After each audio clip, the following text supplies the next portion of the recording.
રાજકોટમાં સરકારી મુદ્રણાલય અને લેખન સામગ્રી કચેરી ખાતે વકીલો રજૂઆત કરવા પહોંચ્યા. ગેજેટના પ્રશ્નોને લઈને રજૂઆત કરવા પહોંચ્યા.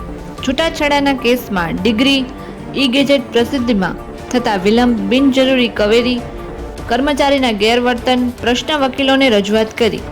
માંગણી સ્વીકારવામાં નહીં આવે તો ઉગ્ર રજૂઆત કરવામાં આવશે.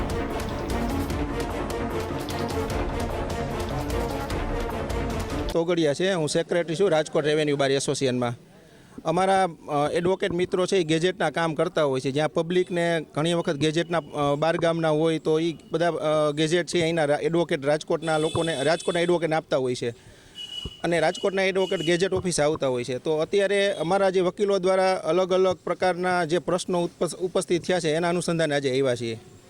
મોટો પ્રશ્ન અત્યારે એવો છે કે ગેજેટની અંદર અત્યારે કોઈ પણ ડાયવોર્સ થયો હોય તો એની અંદર ડિક્રી માગે છે, એટલે કે કોર્ટનું હુકમનામું માગે છે. ખરેખર એ જે પરિપત્રને આધારે 2024નો એક પરિપત્ર છે એના આધારે અમને ડિક્રીનો આધાર માગે છે. તો ખરેખર એવું છે કે એની અંદર એ છે એ માત્ર નોટરીને અનુસંધાને પરિપત્ર કરેલો છે, પણ ગેજેટ ઓફિસની અંદર એવું છે કે એ ફરજિયાત એમ જ કહે છે કે તમે છૂટાછેડાનું કોર્ટનો હુકમ લઈ આવો. પણ ખરેખર તમે એવું વિચારો કે જે માણસના 2024 પહેલાંના છૂટાછેડા થયા હોય એની અંદર તો સામાન્ય રીતે નોટરીથી થયા હોય છે અને કુટુંબની એક પરંપરા હોય એ મુજબ છૂટાછેડા થયા હોય.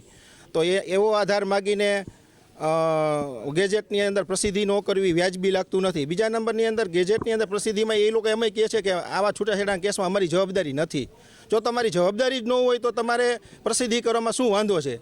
એટલે મોટો એક મુદ્દો એવો છે કે 80% અત્યારે જે પ્રશ્નો છે એ ડિક્રીનો છે કે ચુકાદાના આધારે આ લોકો ગેજેટ પ્રસિદ્ધ નથી કરતા. 2500 રૂપિયા લઈ લે છે પણ પછી પ્રસિદ્ધિ નથી કરતા અને એ ક્વેરી છે એ 3-4 મહિને આપે છે. બીજો નંબરનો મુદ્દો છે કે એક ઓનલાઈન એક પદ્ધતિ કરી છે ગેજેટની અંદર. તો ઓનલાઈન પદ્ધતિની અંદર હાલની અંદર 3 દિવસનો નિયમ છે કે 3 દિવસની અંદર ગેજેટ પ્રસિદ્ધ થઈ જાય. અત્યારે એવું બને છે કે 3-4 મહિનાથી પૈસા 2500 રૂપિયા આપેલા હોવા છતાં 4 મહિનાથી પ્રસિદ્ધ થતું નથી અને 4 મહિના પછી પરત મોકલે છે. એટલે બધાને 2500 રૂપિયા જાતા કરે. એટલે અત્યારે આ મુદ્દો છે એ સામાન્ય માણસને સ્પર્શતો વધારે મુદ્દો છે. અમારી માંગણી એવી છે કે 2024 પહેલાંના જે કેસ હોય એની અંદર ડિક્રી માગવો ન જોઈએ.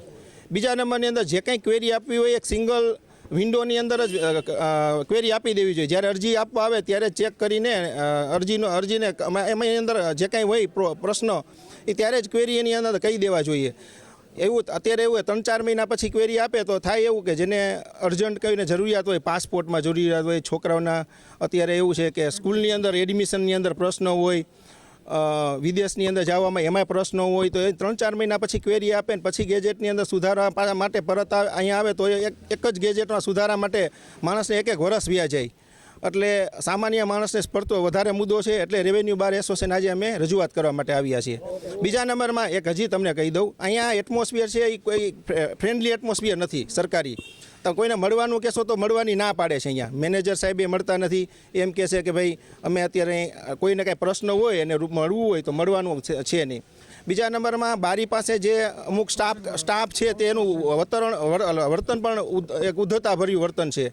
એટલે અમે એ પણ કહેવા એવા રજૂઆત કરવા આવ્યા છે કે અહીંયા જે હોય પબ્લિક એટમોસ્ફિયર બનવું જોઈએ. લોકો 2500 રૂપિયા આપે છે અને 2500 રૂપિયા જ્યારે આપતા હોય ત્યારે એની સાથે સારું વર્તન હોવું જોઈએ, પાણીની વ્યવસ્થા હોવી જોઈએ, બેસવાની વ્યવસ્થા હોવી જોઈએ, પૂરી સુવિધા હોવી જોઈએ. અત્યારે કલેક્ટરની અંદર જનસેવા જે કેન્દ્ર ને કરીને એર કન્ડિશનની અંદર એટમોસ્ફિયર આપતા હોય તો અહીંયા પણ એ ટાઈપનું વાતાવરણ ઊભું કરવું જોઈએ. કારણ કે બહારગામથી લોકો એટલા આવે છે અને આ માત્ર સૌરાષ્ટ્રની, ગુજરાતની અંદર, માત્ર રાજકોટની અંદર જ આપણે નામ ચેન્જ છે એ પ્રકારનું કામ અહીંયા જ થાય છે. એટલે આખા ગુજરાતના લોકો અહીંયા આવતા હોય છે ત્યારે આ પ્રકારનું અપેક્ષા અમારી વધારે છે વકીલોની.